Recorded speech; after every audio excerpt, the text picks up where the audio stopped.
Hello everybody in YouTube land and welcome to another expanded deck guide. Today we are on Diana Stanley.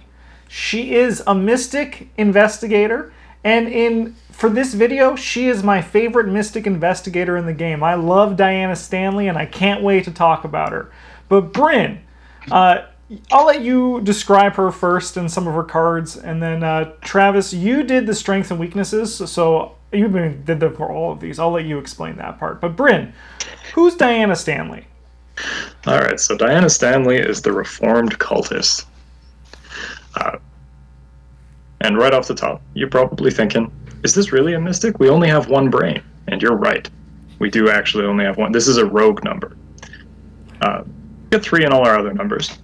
But then we also get +1 brain for each card beneath her in the zone that I am heretofore going to refer to as the basement. As a reaction effect, after a card you control cancels an effect, you can put it in your basement, draw 1 card, and gain 1 resource. Your star is effect +2, and you may choose a card in your basement and return it to your hand. So sometimes your star is just extra, ward of protections, and that's kind of cool. Yeah. Yeah. As we move on to deck size, we do have a weird number. We got 35 instead of 30. Our options are purple and blue. Purple to 5, blue to 2. The deck size might seem like a bad thing, but realistically, you're going to be drawing maybe 7 to 8-ish cards off of your reaction ability, and it kind of doesn't really come up. Oh, man. Yeah. Before you go on, Bryn, one thing to say too, the reason why her deck size is 35, in addition that you're going to draw more than 7 to 8 cards like Bryn said, now even if you just do it 5 times, you effectively have drawn those cards that, is your extra deck size. So it's like the cards just replace themselves and keep going to the next one.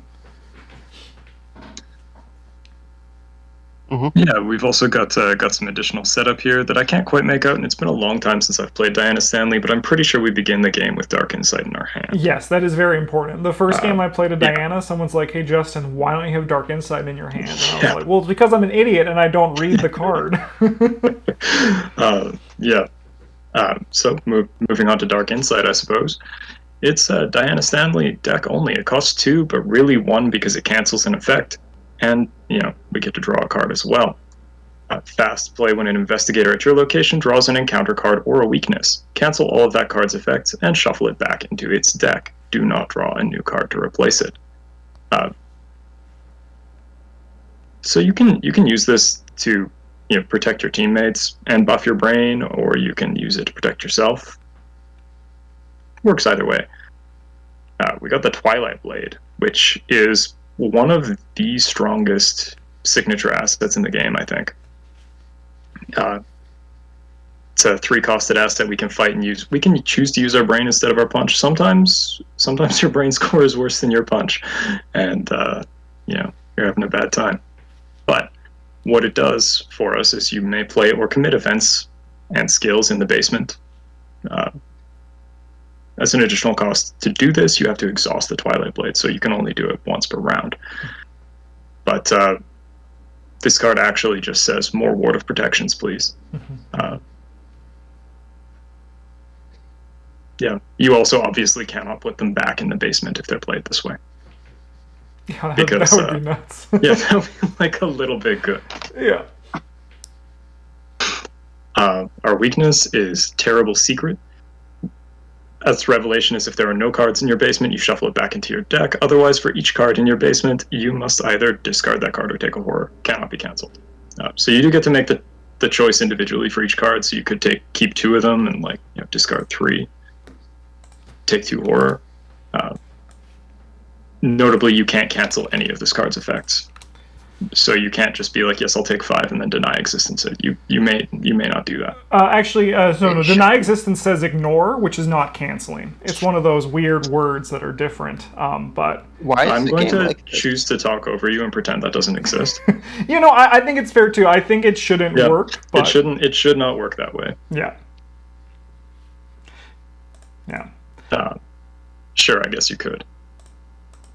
Yeah, it's one of those things that is kind of like a lot of people don't believe it when like I didn't believe it the first time someone told me, and then I was like, oh, so you can effectively cancel this, but it's one of those things where then when you're playing Diana, you can leave back like it's this weird like push and pull where you have your deny existence in your hand, you want to use it to get it under her to get more brain, but you're also scared of your terrible secret, and sometimes it's just better to play terrible secret as if it had the text cannot be ignored as well, because I imagine we might see that one day in the future. It's kind of nuts that it can just be ignored with deny existence. Yeah. It is. It does definitely feel wrong. Yes. Yeah. Travis, what are the strengths and weaknesses of Diana Stanley? Well, Justin, she has very strong scaling. As the game goes on, you just get better brain along with the game while having like a pretty serviceable stat line to begin with. She has quite good economy, as you just kind of get free cards from her ability. Mm-hmm. You get 5 cards that replace themselves throughout the game as 5 free draws. It's great to see. Some of her weaknesses are, I know I have poor initial stat line here. It's mostly because of the one brain is really tough, because you're going to want to lean into that. As a mystic, lots of your cards are going to depend on that. You can definitely build around the other 3s. But in a lot of cases, you're just starting with less points than every other investigator. Mm-hmm. Especially if you have like a bad hand where you don't draw things that can cancel things aside from your Dark Insight. Any other weaknesses? She's kind of untrustworthy. She is a redeemed cultist. You're not sure if she's like actually playing for your team or not. You know. Mm-hmm. Yeah. But one thing that is nice, you see it in. Mystics, they have a hard time with money, but the Guardian class has some, like, to go with a good economy too, just like on her ability, but also just like in her card pool. She has like just so much way to generate money, so you're like going to be able to play all your cool stuff, which is really nice. But yeah, she will stab you in the back. She is there. Is there such a thing as a redeemed cultist? I don't think so. Look at the art on Twilight Blade. You think that's not you she's about to stab? Yeah, what is it? The weakness that makes you stab someone else, Dark Pact or something like that. Yeah, that's her. That's it. She's gonna get you. She's gonna. All right. Well, let's start talking about some of the cards that are available to her. Starting with the core set, we have Guard Dog. So when an enemy attacks, you deal damage to Guard Dog, and when an enemy attack deals damage to Guard Dog, you deal 1 damage to the attacking enemy. To go with her weird stats, you kind of have like a choice you need to make with Diana, which is how are you going to build her? Are you going to focus on getting your brain good and like make that your number one focus? So you're going to load in every card that cancels or ignores, or are you going to just get like the good ones and then just have your brain go up but also fight with your fist? These are the choices you're going to have to make when it comes to it, and some of these cards, as we're going to see on this list, kind of like factor into one of those play styles or the other. Guard Dog, however, he does some things. He gives you time to have that strong scaling, because as the game goes on, there might be times when you're not ready for an enemy. Maybe it has 1 or 2 health, and Guard Dog can help you get there while also being able to, prepare for your things on your turn. He's also just more damage if you are going for the kind of like the Guardian side of Diana for that. Dodge, it has the very important word on this card, which is cancel. Cancel or ignore are things that you're going to want to find when you're building a Diana deck, because you're going to need a big chunk of your deck doing that thing, so your brain just doesn't stay at 1, effectively 2, because you start with 1 of them in your hand. Viewers recommended to me when I played Diana to, when you have stuff like dodge and that, don't wait for an opportunity to use it where it would be good. Just like force some of your early things, especially in the early game. So if you see dodge early on, use that to just put your brain higher, provoke an attack of opportunity to do something, and then like finish the enemy off after you get the boost from this. But later on in the game, it can be used as dodge, which normally would, which is kind of like actually as a defensive card. Holy Rosary, it has the Elder Sign. If you see one of those Elder Sign symbols on the top right of the card, that means it's part of our Staples videos, which you can find us talking about them in detail there. But brain good. Brain good. We're on to Shriveling. So I'm going to kind of just talk about all of the attack spells right now that exist for Mystics. There's a bunch of them. Shriveling, Azure Flame, more that I can't even remember off the top of my head. But what this one does, it lets you use your brain instead of your fist to attack with, which is important because your stand line, while yes, can kind of make you do anything, with the Guardian stuff, you're going to naturally be like, hey, Diana fights. So it uses your brain instead of your fists, so that's why putting things in your basement is so important with Diana. And they all have a downside, and they all deal extra damage. So if you want to be using these Mystic spells to attack, obviously the focus is getting your brain up, because later on in the campaign, later on in the scenario, you'll be able to attack for 6, which is a nice number, especially if you have Holy Rosary, it can go up to 7. Oh, number big. And they all have a downside. This one here is if you reveal a symbol that's not the Elder Sign, you take a horror, but luckily you have 7, so the downside on that one isn't too bad. Anything we want to just generally say about the attack spells up front now that you guys want to add, or should we just keep going? Some investigators are going to have some of these spells that are better for them due to their stats than others.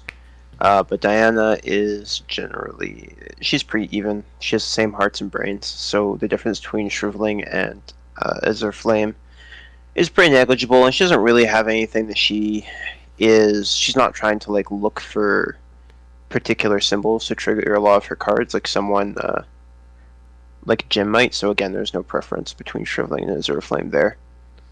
Sweet. Yeah, the big difference between them is whether you care about which symbols are drawn, whether you care about the horror versus the health, and whether you care about curse tokens for Apocalypse.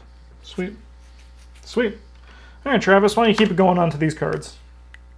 Sure. This is Arcane Initiate. This is a nice ally that just, again, it's in the Mystic Staples video, and it helps supplement that card draw that Diana naturally has. Got Drawn to the Flame here is a 0-cost event. It's going to let you get 2 clues without making a test. Downside is you have to draw an encounter card, but that usually isn't an issue, and in the early game can actually be beneficial, as it gives you an opportunity to play one of your cancel cards of Deny Existence or Ward Protection or whatnot to get those into your basement, as Bryn so eloquently put it. Next up we have Ward Protection. Again, the Staples videos, it says cancel on it, and it cancels. It's not niche, so you should play 2 of them, and you should never commit it to a test. You should just play it. Yep. You also probably in this pile want to be burning it at the earliest opportunity to cancel something. You don't want to just cancel anything, but the first time you get a chance to cancel something that seems like it might make a difference, you probably just want to do it. And then we got Fearless. This is a skill. It's commits for a brain, and if it's successfully heal horror. It's a nice way to mitigate a little bit of the brain damage that comes out from things like Ward Protection, as well as supplement Diana's early low brain score. All right, Bryn. These are all staples, so why don't you talk about them, then I'll give you the next slide, too. Yeah, right on. So we got Flashlight. Good way to help you investigate. You got 3. Emergency Cash. Our cards are expensive. You need economy in order to play them. We got Guts. I've spoken about how Guts is good so many times. The only thing I'm going to add here is that we're playing purple, so we can use the 2 brain symbols offensively as well. We got Manual Decks. Pretty much the same as Guts, only moved to possibly offensive as well. One thing worth noting is that since we do have 3 in all our numbers that aren't brain, any one of these will put us to 5, which is a serviceable number for doing whatever it is we're trying to do. One thing as well about Diana is that sometimes she takes a little bit to get set up, and as Travis said, you could just have a bad hand. And you might need a panic button, and having a evaded 5 test is a pretty nice panic button for that.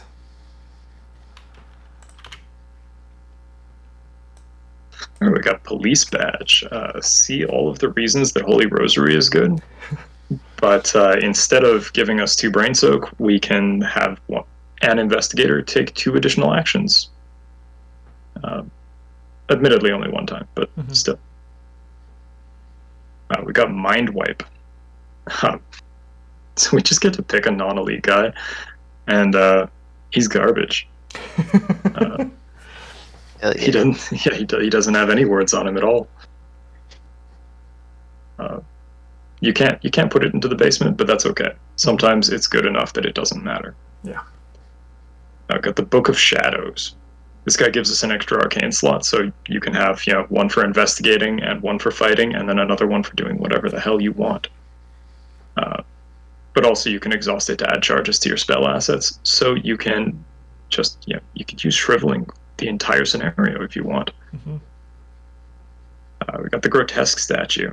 This one it takes up one of your hand slots, which admittedly playing purple are not super valuable.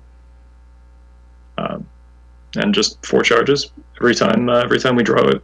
It would draw a chaos token, so you do have to do it before you reveal the token. Mm-hmm. You can choose to reveal 2 of them instead and ignore one of them. Ignore being one of the 2 words that's on our investigator card. So when you are down to 1 charge, you can't do it with the last one because it will be discarded before you hit the part of the effect that will ignore it. Mm-hmm. I believe. I think so too. Yeah, but you can on spending the 3rd charge choose to put it in your basement, which is nice. Yeah. Yeah, it's a choice because you get power out of it, and then you're just like, see a little statue. Why don't you also go down plus here? 1 brain. Yeah. All right, Dunwich Legacy. We have Rite of Seeking. So these are the investigation versions of the attack spells that we talked about.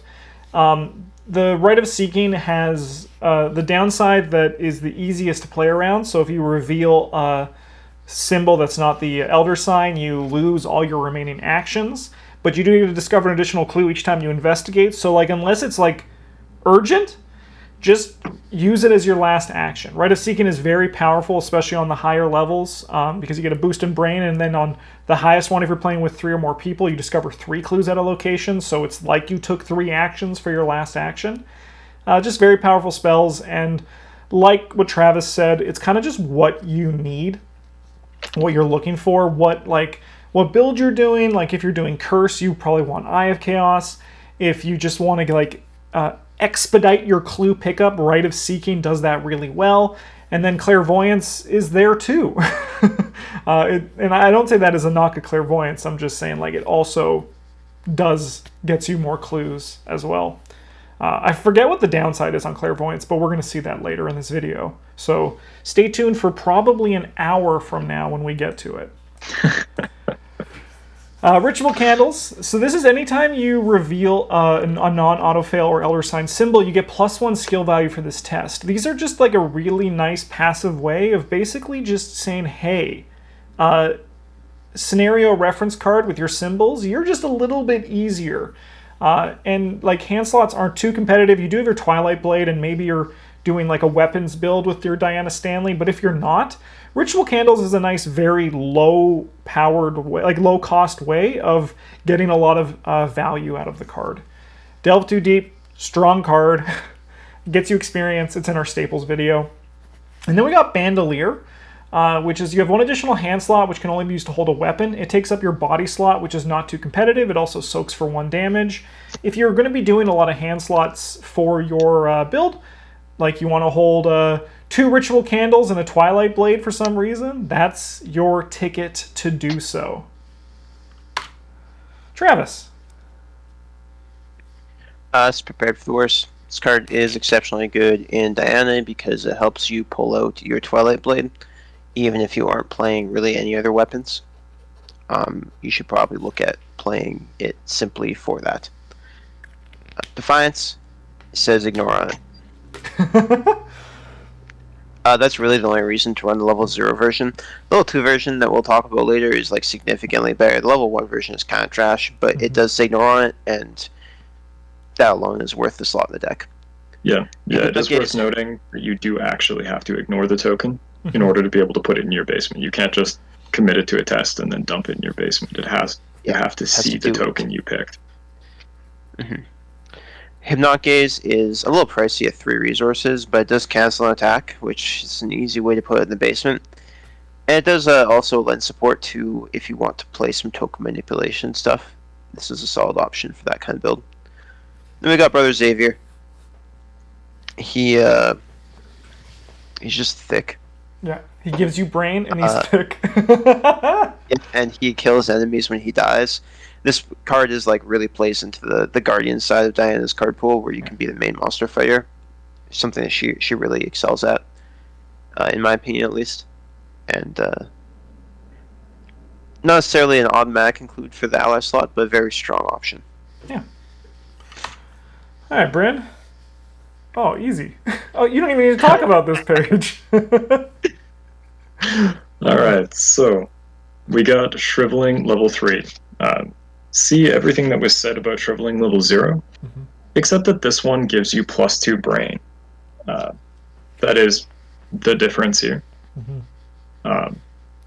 So it makes you a more capable fighter earlier on. Yeah. You maybe only need +2 brain or +3 brain in order to consistently fight with the spell. Beyond that, the upgrade, these middle of the road fight spells, they are pretty much the same as their first iterations. Whichever one you wanted at the beginning, you want that same one if you're upgrading to it. Nothing else to say about that. Relic Hunter. Sometimes you want to have more than one accessory in play, like maybe a police badge and a holy rosary. Whoa. Or, any two of them. There are a lot of powerful accessories you have access to. More brain, good. Charisma.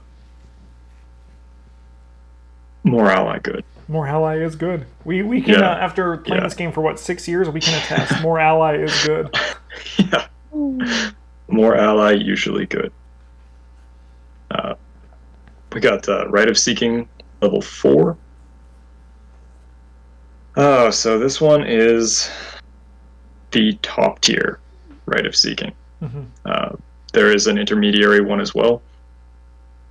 These ones are not worth buying unless you are playing with at least 3 players, as clue counts generally scale with the number of players, so you're going to be finding a lot more locations with 2 clues on them or less if you are playing with less than 3 players.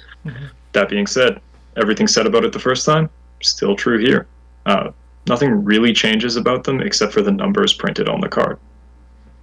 So whichever one you wanted early, just like the fight spell, that's probably the one you want to be working towards as well. Yeah. Personally, I'm a fan of Rite of Seeking because the penalty doesn't get bigger. Yeah. What are they going to do, make me lose my turn twice? No, that's actually kind of nice about Rite of Seeking. It just, it doesn't actually... Like, the level 5 Shriveling, it deals, 2 horror, which is actually, it deals a good chunk. To you. This one is just, hey, do the same thing you were going to do, but just enjoy more rewards in the process. Sweet. All right. We got upgraded Fearless, so if this skill test is successful, you heal 1 horror, 2 horror instead if you succeed by 2 or more. Brain is important as a mystic, as we've talked about many times in this video already. And healing horror that you maybe are taking off your shriveling or other effects, like your water protections, seems like a nice deal. We got shriveling level 5. Talk about all of the stuff about shriveling before. +3 brain deals +2 damage, so now you get 3 damage on one of your attacks for your shriveling. But the downside is you now take 2 horror, which is not nothing, so just be aware of it when you get in there. There's always the risk of just getting chomped by some horror. Last one here is we got Water Protection level 5. This now cancels all of the card's effects, so it stops Surge, and it also can destroy enemies when they show up. It just says, hey, Byakhee, get the F out of here. I don't want to talk to you anymore. It also says cancel. Put it in the basement just like the last one did. Travis, we're on to Path to Carcosa. Why don't you take this one? I'm cruising. We gotta let me handle this. Again, a staple card in the Guardian video. Solid choice for Diana because you're gonna have good stats all around. You can game +2. You can probably handle whatever test the game wants, and if you're the monster fighter, you can probably handle that too. Ungage the Soul is like the premier purple economy card.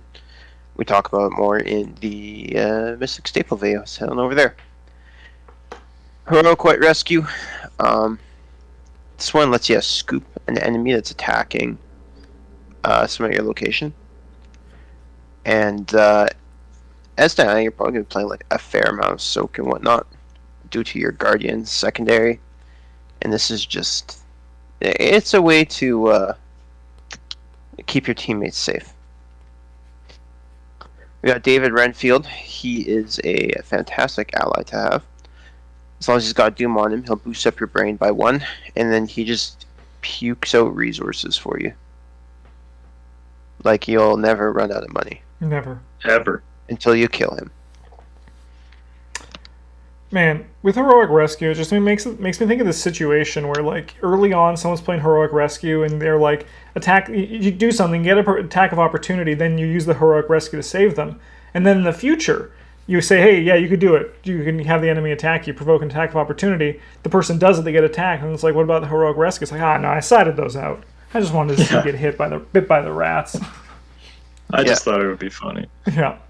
All right, Brandon, keep it going. All right, we got Storm of Spirits. This one is an event that you fight. You do have to use your brain instead of your punch, but the attack also deals, instead of its standard damage, it deals 2 damage to each enemy at your location. If you reveal one of the bad tokens, you also deal a damage to each investigator at your location. But, sometimes big rewards come with big risks. Mm-hmm. It's like Magic Dynamite, only you don't have to pay XP or 5 money for it. It's a great, like, if you're like need a one of and you don't have Storm of Spirits, just put Storm of Spirits in. It it's going to be relevant more often than you think. Yeah, this card bails you out of a lot of situations that you got no business getting out of. Mm-hmm.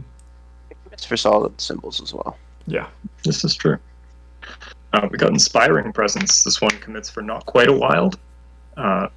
And if the test is successful, you get to ready an ally asset at your location and heal a damage or a horror from it. So, like B-Cops or Guard Dogs or David Renfield for extra money this turn. All sorts of neat things that could be done with this one. Yeah. If you're going to include it in your deck, know what ally you want to use it on. Mm-hmm. Yeah, we got Ever Vigilant. This one just, it's a lot of economy backed into a single card. Check out the Guardian video if you want to know more about it. We got Spirit of Tame. I often find myself playing Spirit of Tame in my decks, not because I think it is particularly strong, because it's kind of not really. You can use it to get a +2 to a skill value during a test on a spell card, or you can exhaust it to fight at +2. You do not deal additional damage. So it's handy for killing, cultists and rats and stuff.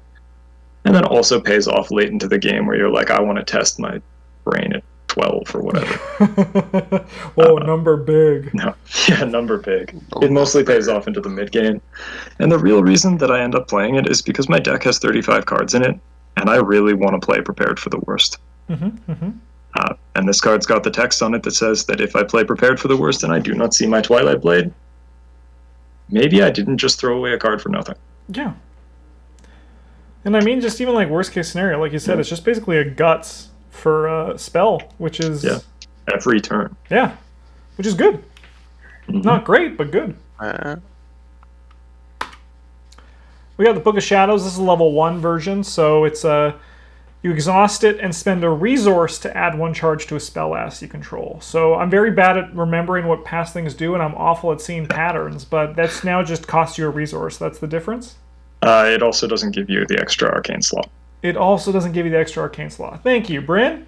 So yeah, if you are going into Book of Shadows, you could stop at this like gross cousin version of it, or you could just save up your experience and get the better one. We got the 45. I mean, going back to this one though, the resources shouldn't be a problem for Diana. So like, this isn't a bad stopping point. And do you really need 3 spells? Probably not. So yeah, you could stop here. 45 automatic. It's a gun that shoots. Attack for +2, deals +1 damage, and ignore the retaliate keyword for the attack. If you are looking for weapons, this is an option that you can use. Then we got Ward of Protection level 2. If you're playing multiplayer, oh boy, do I have a Ward of Protection for you.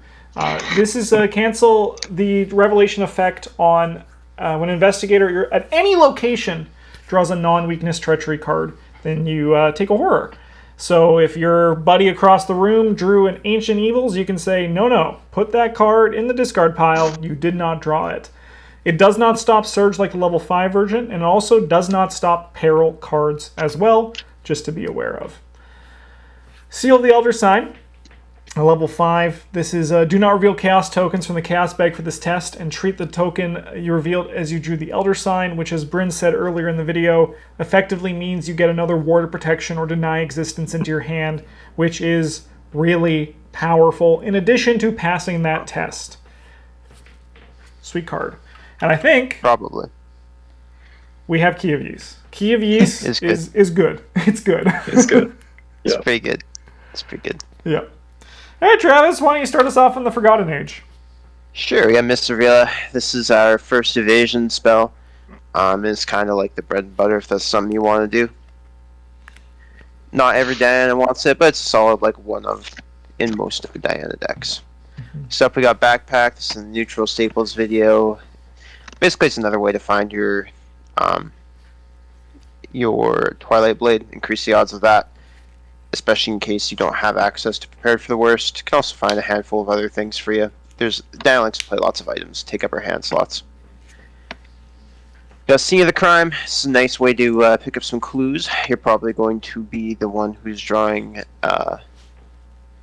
who's going to have enemies, especially if you're playing cards like First Watch or Let Me Handle This One. Like, Tesla's clues are sick, dude. And then we got Arcane Research. You should play this one because you want to upgrade your spells, and it makes that easier. For the low cost, it's in the Mystic staples, but the gist of it is you're gonna, unless you're playing Innsmouth or the Dream Eaters specifically, you're gonna trade 2 mental trauma for 14 experience, and that's a pretty good deal. Bryn, why don't you keep it going? We got Dark Prophecy. This one is pretty close to an auto include. It's a one-costed event. You play it when you would reveal a Chaos token, you reveal 5 instead. You get to pick a symbol token to resolve instead, ignoring the rest. So this one you can actually just throw into the basement for free. Mm-hmm. You get the resource back, you get the card back. It actually kind of didn't cost you anything. Free. The test might be a little bit more difficult, but whatever. We got Take the Initiative. This one is a blue staple. 3 wild, big. Got Olive McBride. Now, I know some people might not be a fan of chaining witches to the radiator in their basement, but sometimes that's what happens to Olive. It's just the reality, right? Yeah, it's just a reality of her situation. She is a 2-costed ally that provides a 1/3 soak, which is pretty real. And her ability is not garbage either, where you get to reveal 3 tokens and ignore one of them, choosing to resolve the other 2. Whereas, if you're running a spell test and you got a Spirit of Tame and you're running it, like a 10 or 12 or something like that, it kind of doesn't matter what 2 you find, as long as you don't find the red one. Yeah. Do that. Yeah. Sometimes, though, she's just in your deck to soak 2 horror and get put in the basement. Yeah. We got Reliable. Fast. Play only during your turn. You can attach it to an item you control. You get +1 to your numbers while you're doing stuff on that item. Again, just if you're playing the item-based builds, you probably want this because you do only have 3 punch. And this card, for the low cost of almost nothing, makes it so it's like you have 4 punch while you're using the weapon that you've attached it to. Heck yeah. Counterspell. It's the 2-cost 2 experience. Play when non-autofail or Elder Sign token is revealed. Cancel that Chaos token. Oh, hey, that says cancel. Wow, we've done it. We've cracked the Diana Stanley code. Yeah. But yeah, it's just something that you can do as another way if you want to have even more cards to cancel, or upgrade out of the cards you put in at the start of your deck that were like, yeah, I'll just put this here to fill up some space because I need the cancel cards. It's also really cute with the Dark Prophecy, where you can probably pass any test that the game asks you to by throwing a skill card at it, and then being like, give me one of the symbol tokens so that I can just ignore it. Yeah. Yep. We got Recall the Future. It's a 2-cost, 2 experience. When a skill test you're performing begins, you can, if it's ready, you can name a chaos token. If the named chaos token is revealed, you can exhaust Recall the Future. Then you get +2 skill value for this test. So if you want to like show to your friends that you actually are from a few seconds into the future, this is a great way of doing that. Other than that, like I think it's not a priority upgrade by any means, but you can get a lot of value out of this card as the game goes on. The only downside is that it usually ends up kind of just being like auto. You're just like, all right, this is always gonna be squid every time you draw tokens, which is fine, but just Yeah.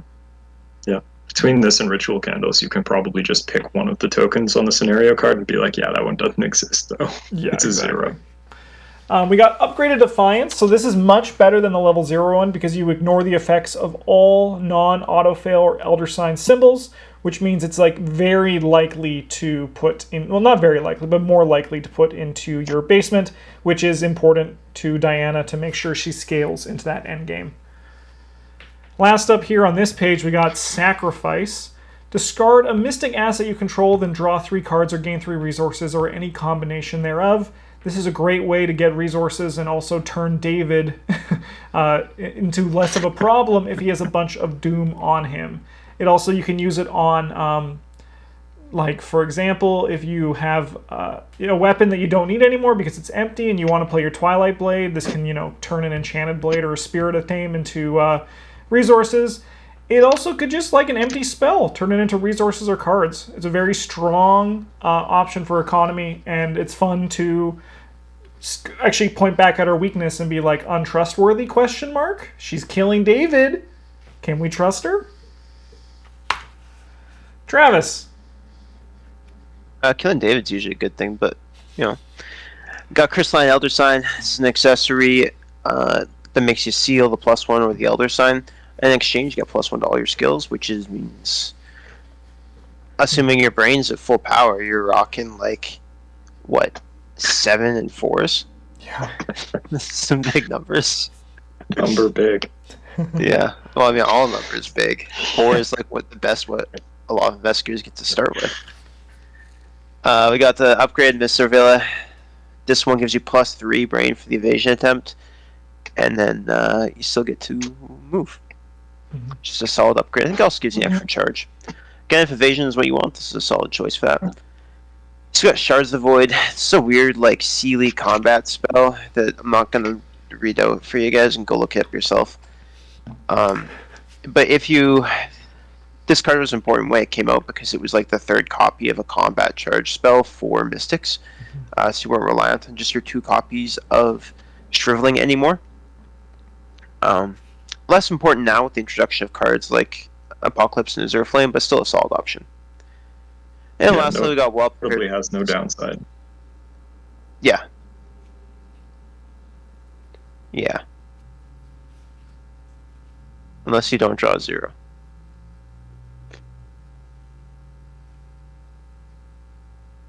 No, it still does +1 damage. Yeah, it still does that. I hope so. It's not Song of the Dead. Yeah, it's not Song of the Dead.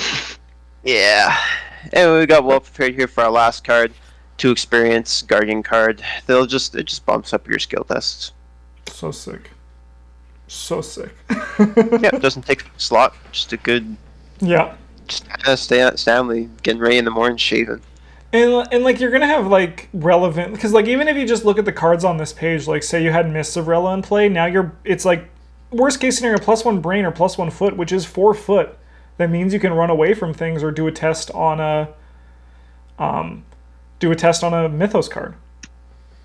Shaving Man, he does it. Oh man, Circle Undone, Bryn, why don't you take this one away? All right, we got Delay the Inevitable, which it's fast. You play it only during your turn. You attach it to an investigator at your location under their control. It has the reaction ability: when you are dealt damage and/or horror, you may discard Delay the Inevitable to cancel all of it that was just dealt. Forced, when the Mythos phase ends, you must either spend 2 resources or discard it. It's another cancel or ignore effect. This one you do got to be a little bit more careful with because you really don't want to be paying more than 2 resources for it. But you'll probably know when you want it. We got Steadfast. Well, you have it's just a skill card. It commits for a punch or a brain, but while you have 5 or more sanity, it's 2 punch or 2 brain, and if you have or total, combined total, and while you have 10 or more, it's 3. Big numbers. Real good if you're playing with more of the punch cards than you are the brain test cards, because you will need to make your number a little bit better. We got Deny Existence. Card says ignore. Does it matter what it ignores? Mostly no. But it's a lot of things. You can check out the Staples video to hear more about it in depth. We got Eldritch Inspiration. It's 0 fast. Play when you would resolve an effect on a Mystic card that triggers when a symbol token is revealed. Either cancel that effect or resolve it an additional time. Now, mostly you're going to be playing this to cancel effects, because that's the word. It's on the thing. The word is good. Yeah, also if you use this to repeat an effect, like on a Shriveling, you're doing something weird.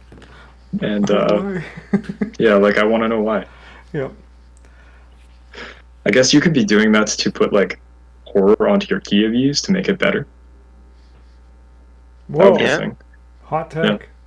But mostly this is just another 0 cancel effect. Yeah. Yeah, when you play it, you get to. It's light. They even behave, the 0 costed ones, like they're part of your economy engine, because you get to draw a card and gain a resource. Heck yeah. That's kind of cool. All right, we got Enchanted Blade. So this is the level 0 one, and it's both Mystic and Guardian. Whoa, both of her classes. That means by law you have to play it. Not actually, but like it is an option to kill rats or like small health things. You get to attack at 4, which isn't like a for sure thing if the enemy is like a 3 attack enemy like an Acolyte. But this is a way to you can, if you like really need to kill something, you can empower the blade to deal more damage, and then it's just like if you're going for the weapon item focused Diana, Enchanted Blade is sick, and then the upgrades are also sick. Oh, the upgrade, you can only play one of them. We got Wither. This is one of the kill spells. It's the weakest kill spell because it doesn't use any charges. It doesn't give you a boost to brain. It doesn't deal additional damage, but it is a 2-cost thing that lets you attack and kill enemies. The upgraded one isn't much better. This is kind of like you only are really running Wither if you have like this weird sign magic build that we're going to get into. But then Wither's like can be better like if you have the 7 brain, but you need to get there, and by the point that you like need to attack, you probably are just better with other options like Shriveling. But Wither exists for some of these weird builds that can exist with things like sign magic. We got Hallowed Mirror. This is takes up the accessory slot, and after it enters play, you get to search for your bonded cards for 3 copies of Soothing Melody. Put 1 in your hand, the other 2 get shuffled into your deck. Soothing Melody is healing from among investigators and or ally assets at your location, and then it replaces itself by drawing a card. As Travis said, you probably have some soak or like damage mitigation in your deck. You are a guardian, you are probably going to be the fighter for the team, so you will have damage on you, so Soothing Melody is nice for yourself. It's nice for your allies if you have that you want to heal. In addition, it can also help other people, which is great as well. Sweet. Travis. We got some more investigation spells. I got Sixth Sense. This one doesn't use charges and is just a great card if you're going to be investigating consistently. If you're just going for bursts of clues, probably something like Rise Seeking might be a bit better, but this is a solid choice if you're going to be spending lots of if you're going to have lots of empty actions, sort of. The upgraded version of it gives you a brain boost to it, and you can sometimes get clues from further away. Really strong if you can consistently draw the symbol tokens. We've got a pair of tarot cards here, the Ace of Swords and the Four of Cups. The blue one gives you plus punch, and the purple one gives you plus brain, both of which are stats you're probably going to use, so... Yeah, pick your poison. Yeah. Bryn, pass these ones to you. We got Banish. This one's an event. it's an evade event. You use your brain instead of your foot, and if you succeed, you can move the enemy just evaded to any location in play. You cannot use this to evade a non-elite enemy, like many of its siblings. If you succeed and a symbol token was revealed during the evasion attempt, that enemy does not ready during the next upkeep phase. This one's just, it's enemy mitigation. Mm-hmm. There are a lot of non-elite enemies that if you move them to a space that is not the one they would have spawned on, they don't do anything. Ever. Yeah, the banish is less of a spell and more you just pointing and being like, "You're banished!" And then like, okay. Okay. We got the upgraded Enchanted Blade. So this one, there's a lot of things that got better about this. We get 4 charges instead of 3. Our fight, the base action, gives us +2 punch for the attack. As an additional cost to use the ability, we may spend up to 2 charges to empower the blade. For each charge spent this way, we get +1 punch and deal +1 damage for the attack.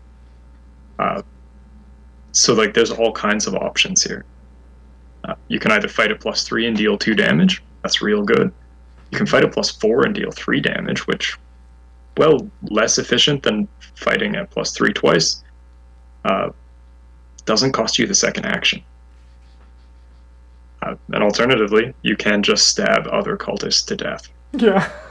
I'm the best. I'm the best. Yeah. This card is a lot, maybe not better than it looks. It looks real good. But Diana Stanley is one of maybe 3 investigators in the game who actually can play a level 3 purple card and want to fight with their punch. Mm-hmm. We got the upgraded Wither. So, like Justin was saying, this card is kind of never amazing. It can be pretty okay, but it's never going to be like, oh man, I got my Wither, now I get to pop off. No, man. No. The difference on this one is that we still use our brain, but we get +2 brain for the attack. And if we reveal one of the tokens, the enemy also gets -1 health until for the remainder of the turn, to a minimum of 1. So it sort of does extra damage. Sort of. But very unreliably. Man, good thing, we say Wither's not great, and good thing, if Wither was great, that would be a problem. It would be a problem. Because you just always would run Wither. So now, Wither exists in certain shells, but, it's not oppressive. Yeah. So... Yeah, Wither might be a good choice if you are playing the weapon build. Mm-hmm. So then you can throw it at them as your first action and see if you can shrink their fight, because you do only have 3 punch. There are places where it can shine. Lastly, we have Diana Esperance. She deals with devils. This witch you cannot chain into your basement. She won't let you. She's too powerful. She's too powerful. She has uses 3 secrets. As a lightning bolt effect, you can attach a non-weakness spell event from your hand to Diana Esperance. Limit 1 event attached to her. The attached event may be played as if it were in your hand. It is not placed in your discard pile. It remains attached. As an additional cost to play it, you have to spend 1 of her secrets. But almost all, obviously not all of them, but a great many of the cards that say ignore or cancel on them also happen to be spells. Mm-hmm, mm-hmm. And many of them, if you get to play them 3 extra times in a scenario, you're doing pretty good, man. Yeah. How many times do you need to play a Ward of Protection before the game hasn't been playing for long enough that you win? It's not many. Yeah, because the answer's a lot smaller than you might think. Yeah. Well, it depends if you're doing other things too, Yeah, if you're just passing your actions. Just sit there, pass my actions. I don't need to play. The game didn't play. Yeah, playing board games told me if I played multiple Ward of Protections, I'll win no matter what. I hate that channel. Unlike. All right. Last 2 cards here in the Circle Undone. We have level 5 Deny Existence. This is a staple. It cancels, but it also repays. This one is really nice to get back from your basement repeatedly, especially in the later scenarios of a campaign. Just it's bonkers. It's very strong. Then we have I've Had Worse, which is like a really good card for putting in your basement. So it says cancel, the magic word. It cancels up to 2 damage and or horror just dealt to you, then gain that many resources. So not only does it give you 1 resource from her ability when you put it in the basement, it replaces itself, it cancels damage or horror, and then it gives you resources equal to what was canceled. This card is fantastic in Diana, and I highly recommend it. It's just like, it's juicy, it's good. And this is same as someone whose Diana is my most favorite Mystic Investigator. It's really good with her. You can trust me on that. Yeah. Oh man, this card's just sort of like emergency cash, eat your heart out. Yeah. Okay. All right, Travis, we're on to Dream Eaters. We got Solemn Vow. This is a blue card that you get 3 copies of it, which helps with your 35 deck size, and it commits for 2 brains, and it does another thing too. Cool. Then we got First Watch. This is a 1-cost event that does some of that encounter deck manipulation, which is quite strong when paired with Diana Stanley's Deny Existences and Warded Protections and Dark Insight, all those options. So you can make sure that you can feed yourself the Ancient Evils and your teammates don't have to deal with them, especially if you don't have level 2 Warded Protections, right? Make sure you always get the problem cards that you can easily handle, or even if you don't have a cancel card, you can just take the brain tests. You're going to have like 6, man. We got Daring. This one commits for 3 wild, but only during attack or evasion. And they'll like hit you back if you fail, but you're getting +3, so how are you going to fail? And after the test ends, you draw a card. So if you were planning on running Overpower or Manual Dexterity, you should very strongly consider running this one instead. Unless the Manual Dexterity is for defensive purposes, I guess, but it's a pretty solid skill. Mm-hmm. Lastly, we have the Scroll of Prophecies. This takes up a hand slot, and it lets you or your teammates filter cards. As an action, you can spend one of the 4 secrets to have an investigator location draw 3 cards, and then discard a card from their hand. It's a great way to try and find the pieces that you need. It's one of the few ways that Mystics have for like actual card draw. It's pretty much that and like Arcana shit, and that's kind of it. Mm-hmm. So, yeah. All right. Oh, easy page for you, Bryn. All right, we got Read the Signs. This one's a staple. I am going to say that it does also have the word ignore on it. Oh, it does. Yeah. However, that isn't something that comes up all the time. You might have to work to make that happen. When it does. But when it does. And then you get even more value. It's like, oh, not only did I ignore it, guys, this is going in my basement. Yeah, but this is going in the basement. I gain a resource, I draw a card, and I discover 2 clues, and it costs me an action. I love the turn 1, use this to investigate at 4. Yeah. Yeah.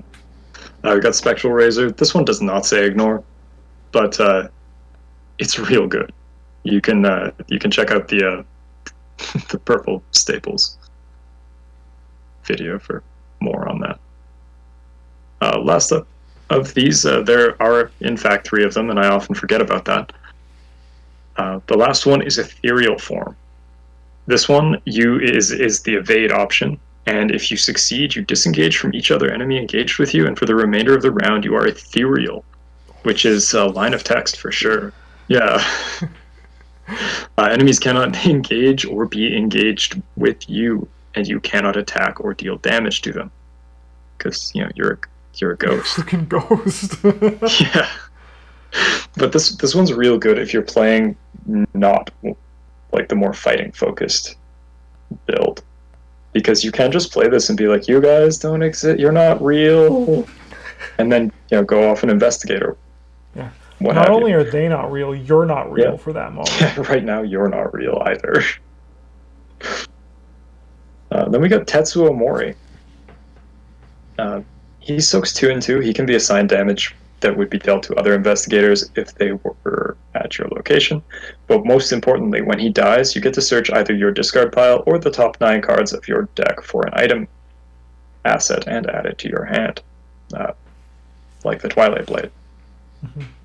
He's just another way to try to make sure you find that. And if you've already got it, you can give the search to one of your teammates if you don't feel like having Tetsuo have died for candles or something similar. Yeah, it's like, Or thank God. he'll give you your knife back if you had to throw Yeah. it away. Yep. Yeah. Yep. He's pretty cool like that. He is pretty cool like that. There are the difference between playing Diana with Twilight Blade and Diana without Twilight Blade is night and day. Yeah. Yeah, there's a reason there's so much emphasis on this. We got Fool Me Once. This is a 1-cost 1 experience. When you would discard a treachery card after resolving its effects, put Fool Me Once into play in your play area with that attach that treachery to it. And as a reaction, when an investigator draws a copy of the attached treachery, discard Fool Me Once, cancel that card's revelation effect. So, not only does this stop someone else in your team from getting hit by a treachery you don't want them to get hit by, it also goes into your basement. Wow.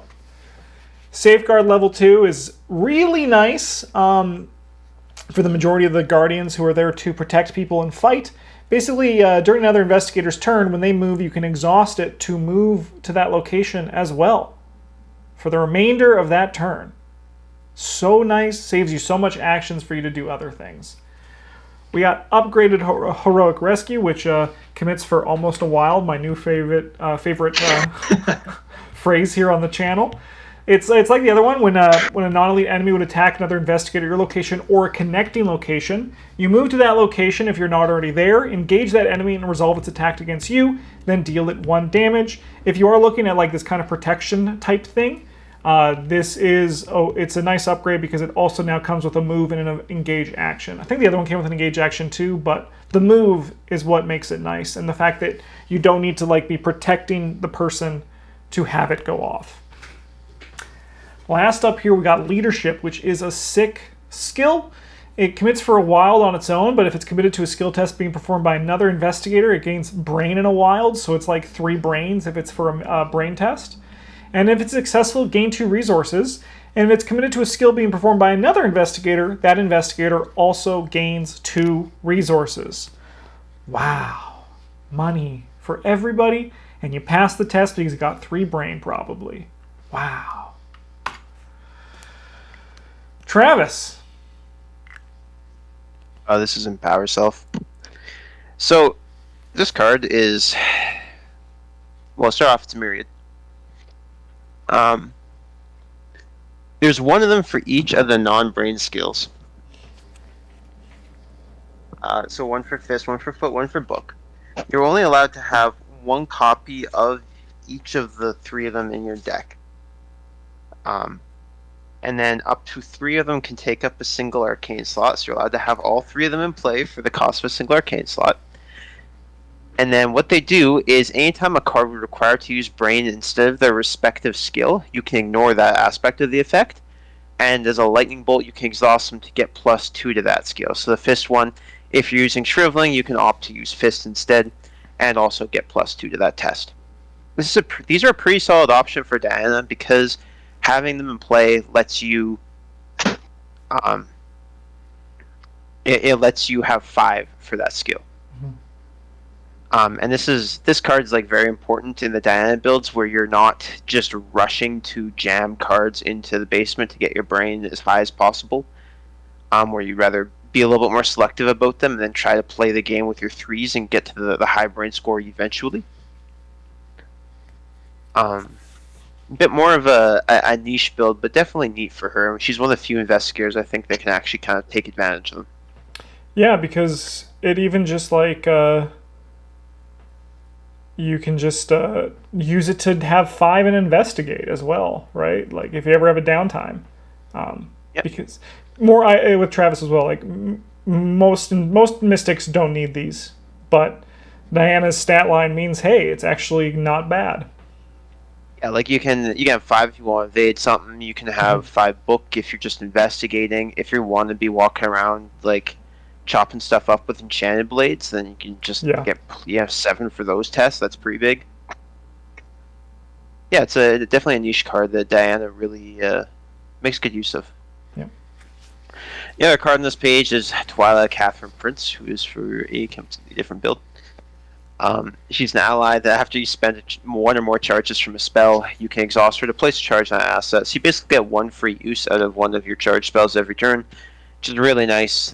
It amounts to a ton of clues with Rite of Seeking, or just like a ton of damage over the course of a game. She does cost your ally slot like 3 resources in the card to player, of course. But she quite frequently will save create enough advantage from not having to find another copy of your level 3 Shriveling or whatever, and then also have to play it. Yep. Where you just get to keep the same one and play and use it every turn. So sick. All right, Bryn. Do you think you can handle this one? this page? Oh, it's the inverse of the other things. Yeah, it's Mind's Eye. So this one takes up a double spell slot, which is kind of harsh. You definitely need to do some work to make this one a good choice. Like, notably, effects that give you additional spell slots. But this one is a 3-costed asset. It's Myriad, so you get 3 when you buy it. And you get Uses 3 secrets. As a reaction effect, when you would test one of your not brain numbers, you can spend a secret to test your brain instead. As a lightning bolt, you can discard a copy of it from your hand to place 2 secrets on this copy of Mind's Eye. So like this one is good if you're playing the the more item heavy build where you can be like, check it out, it's a gun, but also my punch is 7. So that's good. It is a little bit more build around than many of the other options, because taking up 2 spell slots means that, like, while you have a large brain number, you're also not using it for other things. Yeah. Without some extra work being put in there. It might be powerful enough to justify it, but you're playing a Mind's Eye deck now. Yeah, exactly. It's not just something you put in because you feel like it. Yeah, I mean, you could probably put it into like an event-based deck where you're getting making most of your brain tests with things like Read the Signs and Spectral Razor, and then using what's her face, Diana, to like reuse them over and over again. Yeah. And this is just like strictly a defensive tool, or like for random investigation tests and stuff like that. You could also use this with one of the ones that adds your brain, the 3 events that add your brain to one of your other numbers, to add your brain to your brain. For number big. Just roll out, like, I'll read the signs. My score is 12. Like, let's go. Alright. We're on to the Innsmouth Conspiracy. So, like the ones that we've seen before, for a detailed breakdown of the Blessed and Cursed cards, check the video description for a link to the relevant archetype guide. I have a few things here. Diana can run both Sacred and the Paradoxical Covenant both are fine. You obviously need to build around them, and we have the guides that go into those archetypes in detail. Some other notable ones here: Promise of Power, a staple, very strong card. And then the level 2 Holy Rosary is just like juicy. It's juicy. Nice. She can play it. You should. It's juicy. Even if you're not doing blessings, you could just play it. It's really good. 2 more that we have here. We have Ikyak, which is you get +1 brain and +1 book. You get -1 brain and -1 book for each weakness beneath her. When an investigator location draws a basic weakness, you can exhaust her to cancel that weakness's effects and place it face down. Its owner must draw it if she leaves play. So, if it has the magic word cancel, it boosts up some skills, and also it's just like one of those things where you could like, it's just a basic weakness, never mind. Yeah. I was going to say, you can hold your dark insight your terrible secret for a bit, and then just draw it when you have your deny existence, but that does not work. Yeah, for a couple of reasons. Yeah. We got Purifying Corruption. It's a 4-cost, 4 experience. When you draw non-weakness treachery, take 1 damage, 1 horror. Cancel that card's revelation effect and place 1 resource on this card as corruption. If this card has 3 or more corruption, remove it from the game. And as a lightning bolt, you can draw the top card of the encounter deck. Either heal 1 damage or 1 horror, or remove 1 corruption for this card. This, if you want a really expensive way to get your brain really high, once you could. But also like one of these things where it's kind of like the bottom part of this card, drawing the top card of the encounter deck, either heal 1 damage and 1 horror or remove a corruption. Just you could probably manage the majority of the cards out of the Mythos deck. You will fight, you have high brain, you can cancel cards.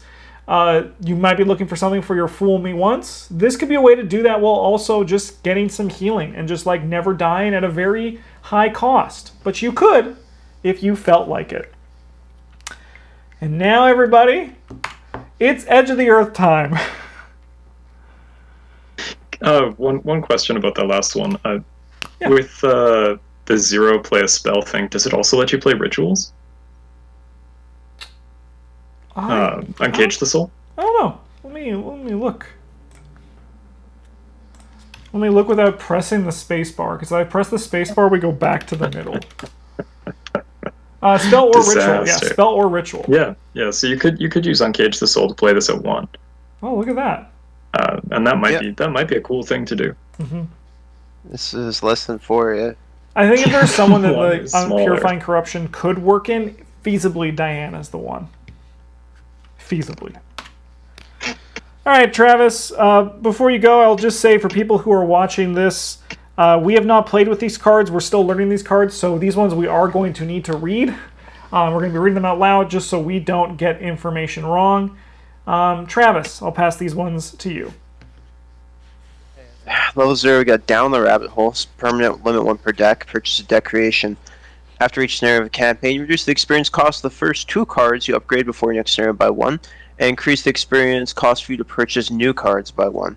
This is a very strong option for Diana if you are looking to spend most of your experience upgrading your cards, such as Ward of Protection, Shriveling to their higher value versions.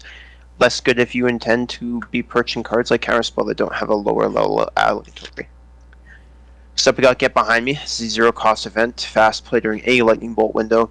Till the end of the phase, whenever an enemy would attack another investigator at your location, it attacks you instead, then engages you. Cancel 1 horror dealt by each attack made in this way. Wow.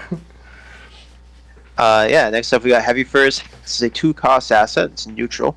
Takes up your body slot, which if you've noticed there's much competition for, it's basically Bandolier up to this point. As a reaction, have to reveal a non-auto fail symbol on a Chaos token during a skill test you're performing. Deal 1 damage to Heavy Furs. Cancel that Chaos token and return it to the basement. Reveal a new Chaos token. And then we got In the Thick of It. This is a permanent, limit 1 per deck. Purchase a deck creation. When you purchase In the Thick of It, you suffer either 2 total physical or mental trauma, then you earn 3 experience. This can be a solid way to kickstart your Diana Stanley deck, with a lot of her stronger cards being at higher experiences. The only downside is it's probably weaker than Arcane Research. And like, taking start with 2 trauma isn't too bad, but you don't want to be walking into a campaign with like 5 and 5, or like you might want to be walking in with like 73, because then all those desperate skills are just live. Well, let's go. Yeah. I think what Travis is getting at here is that you don't want to be bad. Yeah. You don't want to be bad, Lola. I think that's a good. That might be a good Diana build. Like. Yeah, it could be. It could be. I think I don't remember if it's gone up yet, but I had a Diana deck on a desperate Diana deck, like on, written up for something, because she can mitigate having low brain by just stopping the effects that do brain damage. All your cancels are just. This is true. No, this is true. Maybe it could be a live deck build one day. We could do it. It's not. Travis rarely gets his ideas on that show, but we could do it. No, I channel them to the archetype videos in the deck, and like these videos. All right, Bryn. This page is yours. Yeah, the Talisman of Protection. This is fast. Play only during your turn. Play it under the control of any investigator at your location, but like it's going to be you. As a reaction effect, when you are assigned damage and or horror that would defeat you, you can discard it to cancel up to 2 of it. This is maybe not the best way to cancel damage and or horror, but it is certainly a way, and it is an item, and you're probably playing cards that find items. Because Twilight Blade. I'll tell you where it's great. It's in the Desperate Diana deck we just talked about. Yeah, because you really don't. Not dead is always better than dead. It's true. It's true. Well, I guess not quite always. There are some situations, but we're not going to get into that. We got Foresight, which is a 0-costed augury fast. Play when an investigator at your location would draw a card from from their deck or from the encounter deck. Name a card. If the drawn card is the named card, that investigator may either choose one, cancel that card's effects and discard it, or immediately play that card at -2 cost. Cancel. Yeah, like this card says cancel on it. All you got to do is be from the future. Yeah. We got level 3 Grounded. It's a 0-costed fast asset that commits for 2 wild, which is a pretty good place to commit. You get +1 skill value during skill tests on spell cards. Non-direct damage and/or horror must be assigned to Grounded before it can be assigned to you. And as a lightning bolt, you can, during a skill test on a spell card, spend a resource to get +1 skill value for the test. One of the biggest things this card does is be 0 for a 2/2 soak. Yeah. Like 0 and fast for a 2/2 soak. That is a better rate than you will find pretty much any other place. Yeah, it's pretty sick. The +1 value on the bonus value on skill cards or spell cards, that's kind of just gravy. Mm-hmm. And then we got True Magic. Magic. Yeah, it's got a K. Yeah, it's magic with a K. It's not magic, it's magic. You gotta say it. You gotta say it. Yeah. This one is a 4-costed item asset. It commits for like a lot of symbols. 2 brain and a wild. But probably don't. It's unique. It's got uses 1 charge. Replenish this charge at the start of each round. You may resolve abilities on spell assets in your hand by revealing them from your hand and actually being from the future. You treat True Magic as if it were the revealed asset. To pay its costs, spend charges, performance effects, etc. And such a cool card. Yeah. So you just get to sit this one in play. And you're like, sometimes it's a shriveling, but sometimes this is a read the signs. But it's not, because that's not an asset. Ignore that. Wait a minute. Yeah, I can read and do other things good too. Sure you can. Yeah, right. This might be... No, because Mind's Eye uses secrets. Because, of course, it has to be difficult and bad. Yeah, anyway, this one's just like an incredibly flexible card to occupy your spell slots. It does the thing that you want it to do once per turn, every turn. I was thinking about it on with Mind's Eye too. I was like, maybe. Wait, Yeah. no. But then Mind's Eye has to go and be Mind's Eye. Yeah, what the heck? We got Winds of Power for 1. Sorry, Justin. True Magic's also an item for all of those cards. Yes. That we talked about that find Twilight Blade. Other than Prepared for the Worst, they all find that as well. And why is high experience cost cards better with seeking them out? Because now you can find them, you put the money into them, you can get the card and play it in a game. If you haven't watched our How to Win videos, we go about all that there. Yeah. Winds of Power, it's a 2-cost, 1 experience event that commits for 2 brain, so it's a guts worst case scenario. Place 2 charges on an asset you control, and then after you draw it during your turn, you get to play it. Refill, your spells with more charges. Whoa. We got Dodge, level 2, 0 cost, commits for 2 foot and a brain. Fast, play when an enemy attacks an investigator location, cancel that attack. Cancel is the word there. Then test foot 1. If you succeed, deal 1 damage to that enemy. You have 3, so, testing 3 to 1 on standard difficulty isn't that bad. On easy, this is pretty much just 1 damage. So if you're, looking for something to upgrade later on, Dodge, and it's in your deck, Dodge level 2 is nice. We got Butterfly Swords. It's a 3-cost asset. It takes up 2 hand slots. As an action, you can fight. You get +1 fist for this attack, and after this attack, you may exhaust butterfly swords to fight again, adding your foot to your skill value for that attack, and this attack deals +1 damage.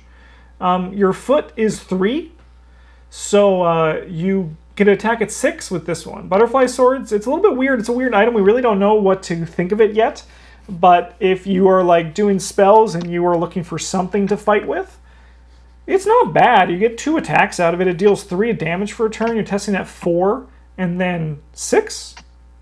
Not too bad. Then we got Antiquary. This is a 3-cost, 3 experience talent that uses 2 resources. Replenish these resources at the start of each round. Resources on Antiquary may be spent for favor, relic, or ritual cards. During a skill test on favor, relic, or ritual cards, spend 1 resources from Antiquary to get +1 skill value. There's ritual cards that we've seen a bunch of. There's also some relics that we've seen a bunch of, and this is basically just economy and then boosting those tests. Antiquary is nice for that kind of thing. Travis, this page is yours. Okay, we got Blur. There's level 1 version, level 4 version. Level 1 version is 2 to play, takes 1 arcane slot, 3 uses. Has charges, and as an action, if it has charges remaining, you can evade. If there's evasion attempt, you may use your brain, stay your foot, and you get +1 skill value. If you succeed, you get to spend a charge, and you may take an additional action this turn. You have to spend a charge. You may take an additional action this turn. But if you succeed by 0, you take 1 damage. The level 4 version gives you +2 skill value, comes with a 4th charge.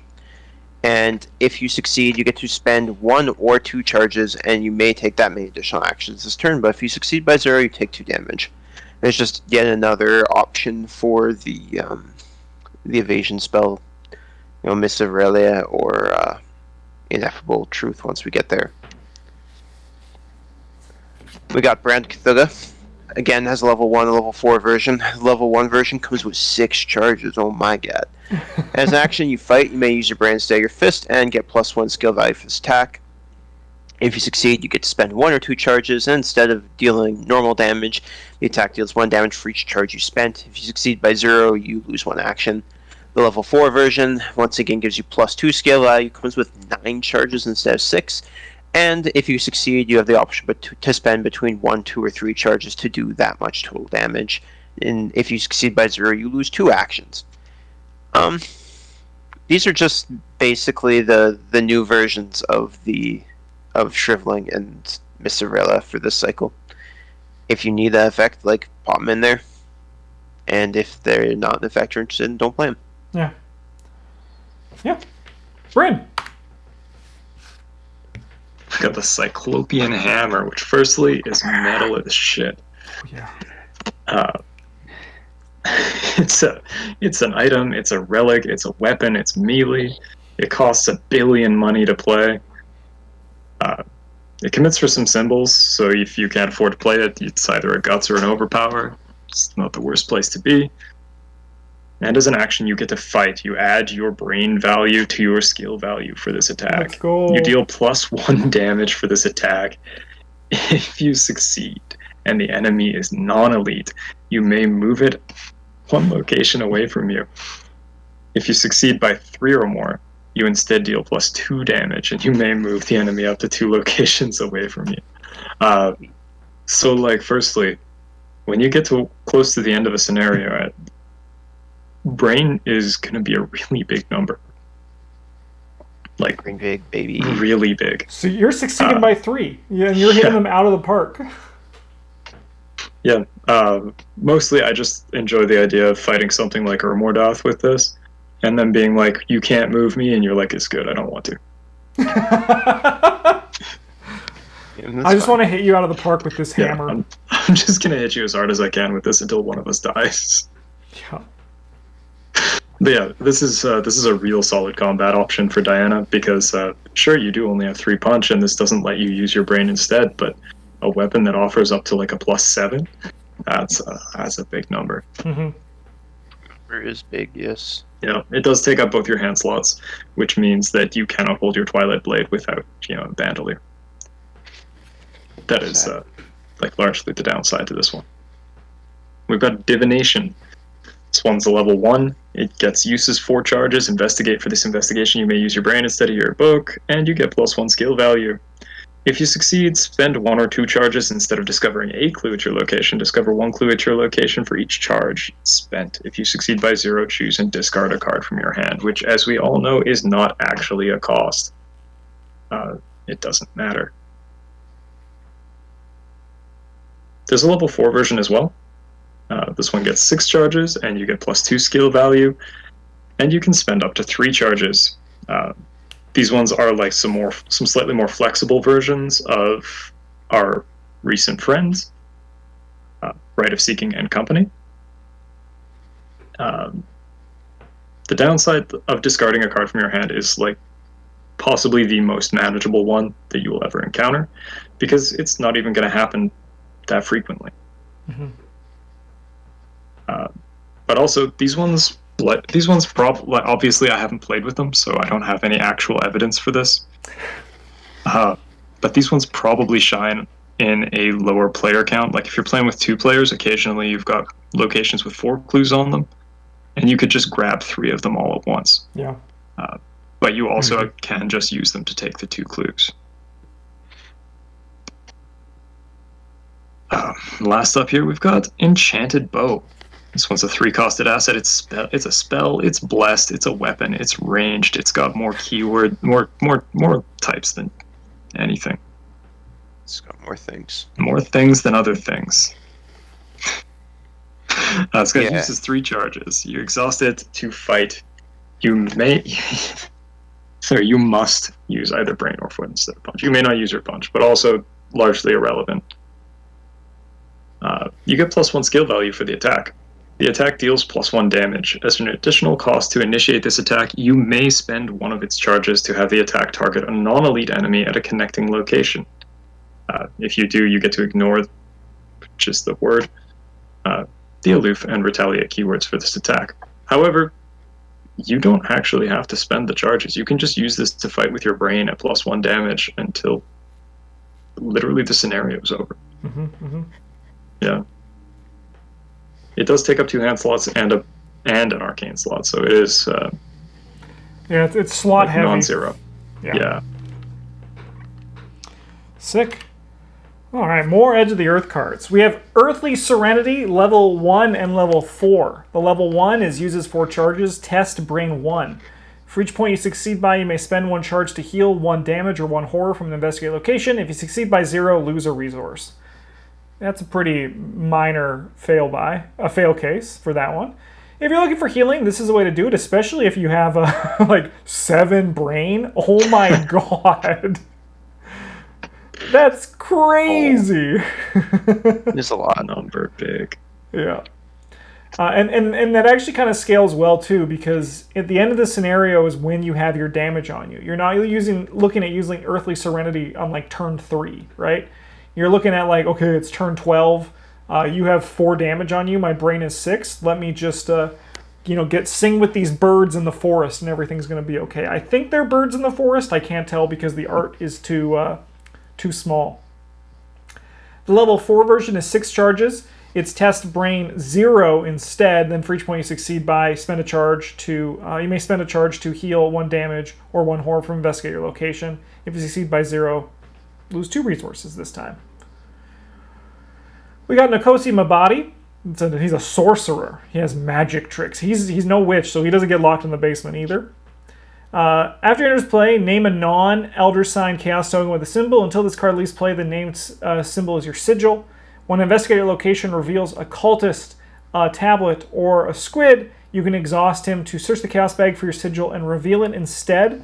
So this can work well if you're doing like a blessed curse thing, especially the paradoxical side. In addition, sometimes just like the skull is better than the squid. And sometimes you might just want to have -2 as opposed to -5 Umordoth attacks you, right? Seems like a good deal there. Last one here we got is Prophetic, which is like the Antiquary what I talked about earlier, which is 2 resources, replenish them at the start of the round, may be spent to pay for fortune, spell, or spirit cards, and then you get +1 for fortune, spell, or spirit. Spell and spirit are huge for what you're going to be doing. So this one is like always relevant in terms of being 2 resources for a card of those each turn, or additionally, just like Guts each turn for when you're resolving one of your spells. Very strong and a good upgrade for Diana. Last one here for Edge of the Earth, I'll take it just because, you know, I love fighting fires. It's protective gear, 4 cost, 4 experience, takes up the body slot, which has only at this point seen heavy furs and bandolier. When you would draw Hazard Treachery, deal 1 damage and 1 horde or protective gear, cancel that card's revelation effect. Soaks for 3 and 3, and it also says cancel.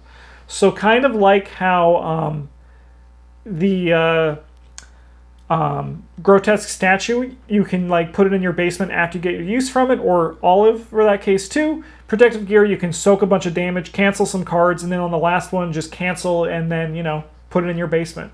Be like, I'm done fighting fires, and it's made my willpower that much better. All right, Travis, why don't you start the return 2 boxes? Sure. We got level 2 physical training and arcane studies. These each cost 0 to play. They commit for brains and another symbol, and then you can spend resources to buff brains or the other symbol. They're useful if you care about one of those, or if you're playing well prepared, they're very good in those builds as well. From Return to Dunwich, we have the level 2 Bandolier, which gives you 2 additional hand slots, which will only be used to hold weapons. And while you have weapon assets held in 2 or more hand slots, you get +1 brain. Wow, that's a lot of brain. It is. And also like a lot of gun or sword or knife or whatever you happen to carry. Cyclopean hammers. Yeah. There you go. You just walk around. You got this hammer strapped to your back that's like smoking off magical energy or whatever. That's so sick. And then you're like, and here are my candles. Candles in your hand. Yeah, you're double fisting candles. You're like, yeah. And then we got level 2 Rite of Seeking, which is a nice intermediary between the level 0 and the level 4 versions. Fits in real nice with Arcane Research is a free upgrade. You know. Heck yeah. You get +2 book or +2 brain when you use it. And with what Bryn was saying, how like the level 4 one is like not as good. Like this one's like great for when you're playing 2 players because, you know, the 1 additional clue is a lot more relevant than the 2 additional clues in that mode. Yeah. All right, Bryn, keep it going. We got the level 2 Mists of Relia. This one also gets the additional charge over its level 0 brother. And we're still pretty much the same thing, although we get +1 to our skill value for the attempt. And after evading the enemy, we still move, and sometimes we have to discard a card. We got level 2 backpack, which if you want level 1 backpack or level 0 backpack, you want this. Yes. For sure. Maybe do you ever? Yep. Do you ever? We got level 3 Storm of Spirits, which gets even closer to being Magic Dynamite, including the amount of damage that it can do to your teammates. Finally. Yeah. The difference here is that you fight and you get +2 brain instead of +0, and instead of its standard damage, it deals 3 damage to each enemy at your location, which can be pretty relevant getting into the late stages of a campaign where more and more of the enemies have, you know, those odd numbers of health that make them take additional actions or other resources to kill.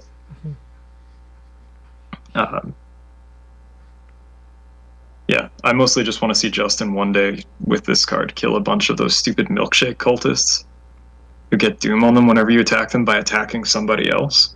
Oh yeah. Yeah, that'd be nice. Yeah, the downside for this one also scales by +1 damage, where if you reveal a symbol token during the attack, you deal 2 damage to each investigator at your location instead of the 1. But if they're mad at you after you just killed like 4 enemies, they can suck an egg. Yeah, right. This also does commit for an extra punch, which can be relevant. We got the Hierophant 5, which you get an extra arcane slot. Your arcane slots can be used to hold cards that take up accessory slots, and vice versa. When the game begins, tarot card. Yeah. there's like a lot of neat things that you could do with this. I'm not going to list them all here because we don't have, well, I guess you don't have all day. I do, but yeah, we just started our recording day. Yeah, I literally have all day. But yeah, mostly like, how many holy rosaries do you need to be holding before it gets cool? 2 holy rosaries does sound sick. I mean, like, you could have 4 if you were allowed to get that many somehow. Oh, let's go. Only things that bump your brain, but no spell slots to hold them in. Yeah, no spell slots. No, we're playing events only here. Yeah. No, this card's just neat. Probably one of the more efficient ways to gain an extra arcane slot. Yeah. Sweet. Sign Magique. 3 cost, 3 experience, fast. You have additional arcane slot which can only be used to hold a spell or ritual asset. After you activate an action ability on a spell or ritual asset, exhaust Sign Magique and activate an action ability on a different spell or ritual asset you control without paying its cost. This card's pretty cool. What it also does is it gives you like it gives you, as I said earlier, like 45 minutes ago when I talked about Wither. There's some nice things you can do because those don't use spells, and you can just like do a bunch of things. You could also wither an enemy, and then or like use an attack spell on an enemy. Use Sign Magic to use an investigate spell and do not provoke an attack of opportunity because you didn't spend the action cost to do so. So like while fighting, you can take a second and be like, sorry, I'm just going to be doing some research over here. It's not something that you could put it in any deck because like it just more spells is good, but I do feel like you kind of have to build around this one a bit, and like that's where Wither and Wither, Sixth Sense, and even the Brand of Cthulhu and the Cthulhu, and I'm sure Cthulhu's mad that I said his name wrong, and the Divination, whatever that other one is, those can kind of take advantage here because if you fail, you can still just like spend the Sign Magic to take an additional action and you don't lose a charge while doing it. I don't think it's just something you just use for any spells, but I do think Sign Magic is a pretty cool card. Alright, Travis. We're on to the Investigator starter decks, the last wave. What do you got here for us, Travis? I got Flesh Wars, another card that says cancel on it. That's, yeah. It does say cancel. You cancel 3 damage or whatever, and then the 4th one you put in the basement, easy. I got Stand Together, which gives you and someone else money, great choice. I got Level 0 Safeguard, which lets you follow someone around 1 space at a time. Mm-hmm. Pretty solid action economy. And I got Azure Flame, which is the different brain attack one. Sometimes you want this instead of shriveling for reasons that I discussed earlier. Yeah, like if you remember like 70 minutes ago. Oh, you know, they can just go back and watch it again. Yeah. Say hi to past Justin. One thing to be aware about Safeguard Level 0 versus the upgraded one is that the upgraded one you move at the same time, and this one they move before you, so they will engage the enemy. So if you are looking at using Safeguard as like a tool to protect, make sure you upgrade that ASAP. Here we go, Bryn. Alright, we got Clairvoyance. This one's Rite of Seeking, except if instead of Rite of Seeking's downside, we've got if you reveal a star +1 or 0 token, you get to take a horror. Mm-hmm. Which, honestly, the harder the difficulty you're playing on, the less that matters. It's true. It is true. We've got Ineffable Truth, which is the Mists of Rail Allegatory here. It's the same star +1, 0 token is revealed. You lose 1 resource, which is pretty close to not actually a problem, because you get to pass the test because you revealed a star, a +1 or 0. Yeah. Yeah. We got the upgraded Hypnotic Gaze. This one costs 2 instead of 3. I believe it commits for an additional foot. Fast play when an enemy attacks an investigator at your location, you cancel it. And then, same as before, you reveal a random token from the bag. If you reveal one of the standard symbol tokens, you deal damage to the attacking enemy equal to its damage or. So, unlike the previous one, this one always will do damage back if you reveal the token. The other one only does damage back sometimes when you reveal the token. So if you want to, if you are playing a deck that wants to play Hypnotic Gaze, this card is real good. Just better. We've got upgraded Eldritch Inspiration. This one says fast, play when you would reveal an effect on a Mystic card that triggers when, if, or after a Chaos token is revealed. Either cancel the effect or resolve it in additional time. If you take a look at some of the Mystic Curse payoff cards, you'll probably see why you might want to resolve them in additional time. Yeah. But it's just another 0 cancel effect. So sick. All right, up here we got Grotesque Statue level 2. 3 charges, cost 3. If it has no charge, discard it. When you reveal Chaos tokens, spend 1 charge, reveal 2 Chaos tokens instead of 1. Choose one of those tokens to resolve, ignore the other. This works well as like a stepping stone if you are going into the higher Grotesque Statue, because you can still just put it in your basement when you are done with it. Level 2 Guts. More guts ain't a bad thing, and you probably will succeed by 2 or more, so you're going to draw 2 cards from this. The level 4 Arcane Studies now gives you 2 resources to spend each turn on this card, which can be used to, give you 2 book or as a guts each turn, 2+2 brain. Very strong, especially in Diana with that 3 book. It means that you could investigate on turns when you don't have enemies to deal with. We have the level 3 Azure Flame, just plus more brain. Same damage, but just like the boost, and still just 1 damage if you reveal one of the good tokens. And then this just continues until the end of time. Level 5 Azure Flame, more damage, more brain. You take more damage. Clairvoyance 3 and 5, more brain, no extra clue, so no extra penalty. Level 5, more brain, more clue, more extra penalty. It's like there's a pattern here. And then there's the same for Ineffable Truth. 3 and Ineffable Truth 5, more brain. You get to deal 1 damage to the evaded enemy, and then it's 2 damage to the evaded enemy, plus 3 brain, 2 resources. Just going back to what we said at the start, you'll know your spell line depending on what you want for Diana. Diana can kind of just fit with any of them, so it's really like preference and when you're building the deck. Speaking of building the deck, Travis, you have a level 0 version of this deck. Why don't you chat about it? Yeah, okay. This is just basically a pile of cards that cancel things. Like, generically good cards, and then a couple of spells to make use of your high brain. To cancel things, we've got all of She Can Sit in the Basement. We've got Delay the Inevitable, Deny Existence, Dodge, and Warrior Protection, all of which are like reasonably easy to trigger, especially if you're trying to. For cards that actually do things, we got the Azure Flames, the Rite of Sea Kings, and Shriveling to lean us slightly towards combat, as well as read the signs for some extra clues. Those could very easily be Spectral Razors, though, if you prefer that. For economy, we got the Emergency Caches, we got Encage the Soul, we got Arcane Niches to dig out our cards, as well as a Singleton Scroll of Prophecies. Other cards for the hand slots are going to be the Ritual Candles, and of course the Twilight Blade is a given.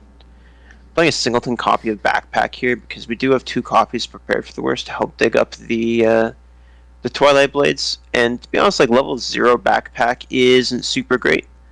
Given enough experience, I would be happy to upgrade like the 1 Backpack and the 2. Or one of the 2 prepared for the worsts into level 2 backpacks, 2 copies of that. Because the backpack also finds your Holy Rosaries, your Ritual Candle, Scroll of Prophecies, and your Emergency Caches. And then we got Promise of Power and Take the Initiative because passing tests is good. And Arcane Research because once again we're going to be focusing on upgrading those the Azure Flames, Rite of Sea King, Shriveling, Ward of Protection, and even the Deny Existences should the opportunity arise here. It's a really, really, really nice generic Diana deck. Yeah. Throw cancels at anything that threatens you, and then just play the game good. Sweet. There is a link to the deck list as well as links to the relevant cards down in the description. In the deck list, they're not in the description, but as well as all the archetype guides and the staple videos that we talked about. Huge thank you to everyone who watched this video and to our patrons. The next video we are going to be doing for this expanded deck guide is Will Yorick. We're going to the graveyard and we're digging some stuff out of the discard pile. Our patrons actually have determined the order for these guides, so if you want to help influence that, make sure you head to our Patreon page. The lowest tier is, I think, $3 American a month to support the channel and get a bunch of fun goodies in the process. Thank you guys for watching. Have a good one, and as always, GG's.